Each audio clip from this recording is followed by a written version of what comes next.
Excuse me sir, पूरे department की इज्जत मिट्टी में मिल जाएगी। तो अभी इस डिपार्टमेंट की इज्जत कौन से आसमान पे है? बेइज्जती उसकी होती है जिसकी कोई इज्जत हो। हम लोग अच्छी तरह से जानते हैं कि जनता पुलिस डिपार्टमेंट के बारे में कैसी कैसी बातें करती है। गुंडों से ज्यादा अच्छी इमेज नहीं है हमारी। अगर किसी गरीब आदमी की जेब कट जाए और गलती से वो थाने में रिपोर्ट लिखाने आ जाए तो उसके साथ ऐसा सलूक किया जाता है जैसे वो खुद एक मुजरिम हो। तुम्हारी जेब कहाँ कटी? क्या वक्त था? तुम वहां पर क्या कर रहे थे? तुम्हारी जेब में पैसे कितने थे? अरे तुम्हारे पास इतने पैसे कहां से आए? अनाप शनाप सवाल पूछकर उस बेचारे की बोलती बंद कर देते हैं और फिर उसे कहते हैं जाओ 5 ठंडा लेकर आओ और कुछ सिगरेट भी लाना।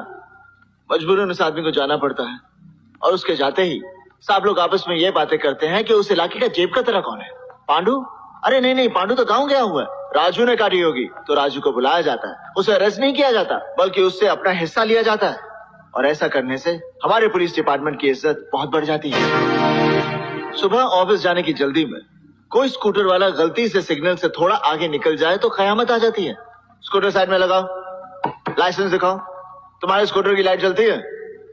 हवा है टायर में? पेट्रोल है? ऐसे पूछताछ करते हैं जैसे वो बेचारा सिग्नल नहीं बॉर्डर क्रॉस करने की कोशिश कर रहा हो। और ये सख्ती कानून के लिए नहीं की जाती, अपनी जेब के लिए की जाती है। 20-50 जो भी मिल जाए।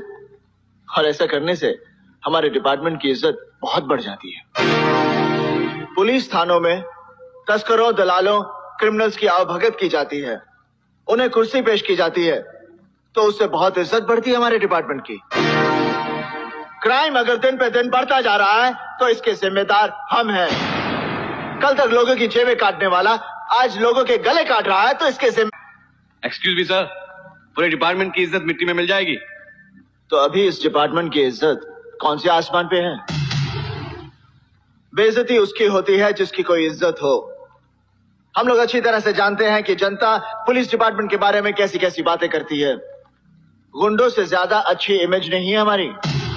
अगर किसी गरीब आदमी की जेब कट जाए और गलती से वो थाने में रिपोर्ट लिखाने आ जाए तो उसके साथ ऐसा सलूक किया जाता है जैसे वो खुद एक मुजरिम हो। तुम्हारी जेब कहाँ कटी? क्या वक्त था? तुम वहां पर क्या कर रहे थे? तुम्हारी जेब में पैसे कितने थे? अरे तुम्हारे पास इतने पैसे कहां से आए? अनाप शनाप सवाल पूछकर उस बेचारे की बोलती बंद कर देते हैं और फिर उसे कहते हैं जाओ 5 ठंडा लेकर आओ और कुछ सिगरेट भी लाना। मजबूरन उस आदमी को जाना पड़ता है और उसके जाते ही सब लोग आपस में ये बातें करते हैं कि उस इलाके का जेब का तरह कौन है? पांडू? अरे नहीं, पांडू तो गाँव गया हुआ है। राजू ने काटी होगी। तो राजू को बुलाया जाता है, उसे अरेस्ट नहीं किया जाता बल्कि उससे अपना हिस्सा लिया जाता है और ऐसा करने से हमारे पुलिस डिपार्टमेंट की इज्जत बहुत बढ़ जाती है।